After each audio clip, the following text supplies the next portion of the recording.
10,000 hours to become an expert? That's complete nonsense, and believing it is holding you back from getting paid. A lot of people waste years chasing this arbitrary benchmark, hoping that if they just grind long enough, they'll finally earn the right to call themselves an expert. But what if I told you that all that expertise isn't about time at all? In this episode, How Many Hours to Become an Expert, I'm going to give you a much better model for understanding what makes somebody a real expert. You'll learn the 3 levels of expertise, how to measure progress without using time as a crutch, and how to know exactly when you're ready to charge for your knowledge or raise your rates. If you've ever felt stuck, wondering, am I really qualified yet? This episode is going to set you free. Let's dive right in.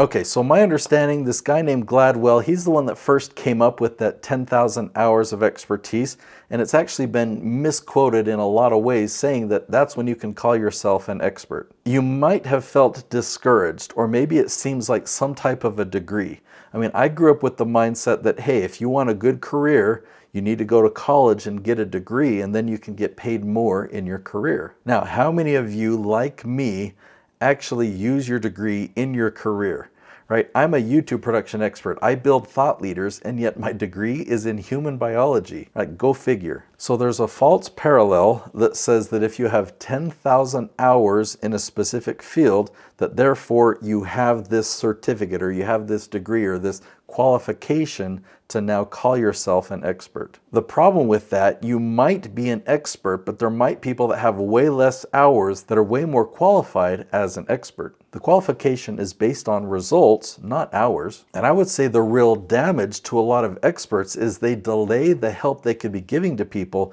because they don't have enough hours. Now let's talk about my 3 levels of expertise.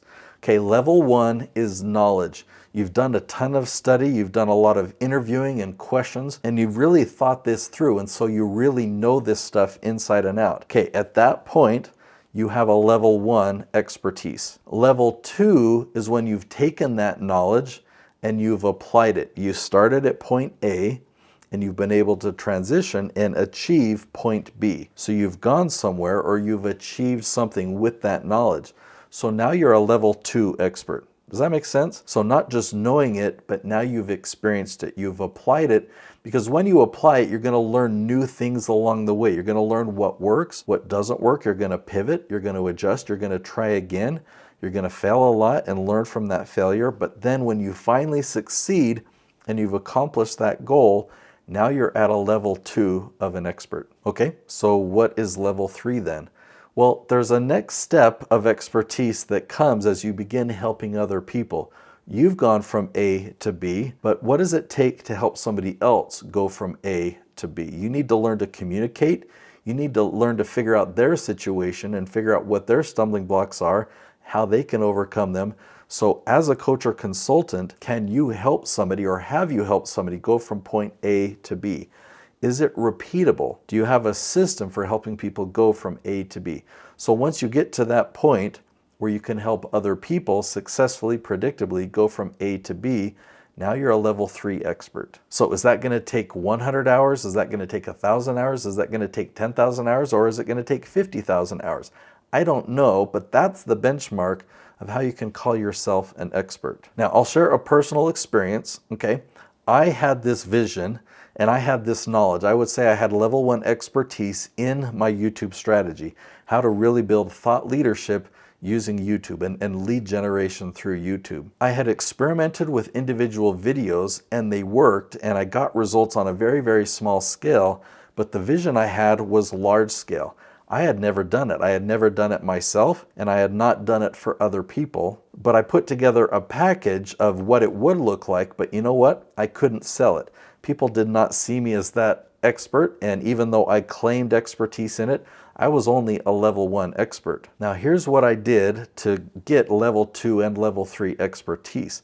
I reached out to people that I knew that this would work. I just had the knowledge, I had the belief, I wanted to achieve it myself and for them. I offered to provide my service completely for free, but we were going to do it in exchange for partnership. And I did this for 2 different people or 2 different YouTube channels. Well, over the next couple of years, those channels became a wild success. We're talking massive revenue, massive numbers, And people saw that. People saw, wow, Nate, you are an expert at this. Did I have 10,000 hours? Not even close, but it had worked. I had done it in 2 different scenarios, and so people came to me and said, we want you to do the same thing for us. That's the point that I could actually call myself an expert, and that's where people could trust it because they could see the track record, they could see the case studies, the testimonials, and see the credibility. And I was justified in charging for my services. I could charge what my services cost and profit on top. Now, I don't know what this would look like, but what if there is something that you could accomplish in 30 days, right? So you could go from point A,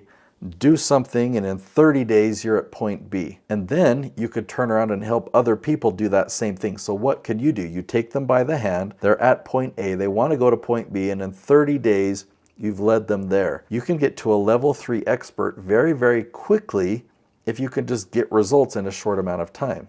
Now, let's also talk about the difference between coaching and consulting, because you want to be very clear on what you're claiming when you talk to people. Or if you hear other people claiming to be experts, you really need to ask the right questions or dive in to see, okay, are they really a level 1, 2, or 3 expert? Now, a lot of people use the terms coach or consultant interchangeably, so let's talk about the differences, because a coach usually learns a model. They know how to facilitate some type of process and they can guide you through it, but have they gone from point A to point B? Typically no. So they're really good at a coaching model, but they definitely should not consider themselves a consultant or an expert. A lot of coaches position themselves as an expert in something that they actually have no experience. So they might help an executive have better relationships with their employees, or have this executive make more revenue in their business or achieve their goals. So it's really just about the positioning, so that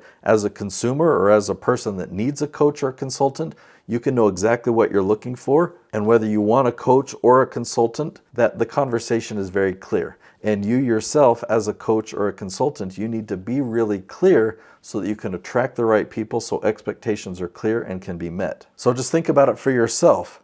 What is a point A for you? Where were you and where are you at today? What's the difference? What's that transformation? What result did you achieve? And then the next step, have you helped anyone else do that same thing? Have you helped them achieve that same thing or have that same transformation? Can you put that transformation into words? Not the process, but the result. Can you put that result into words? So an example would be you help somebody go from 0 income to $100,000 a year in income, or 100,000 to 200,000, or whatever. Or you went from 0 employees to 10 employees. Or, like I help people with, you went from not ranking on YouTube to having 100 videos ranking at the top of YouTube. Now, testimonials and case studies are proof that you are a level 3 expert. Now, it depends on what they're saying in the testimonial, right? They might say, oh, this was amazing, I really enjoyed my time, I was really inspired. But if there's a testimonial that said, this person helped me go from A to B,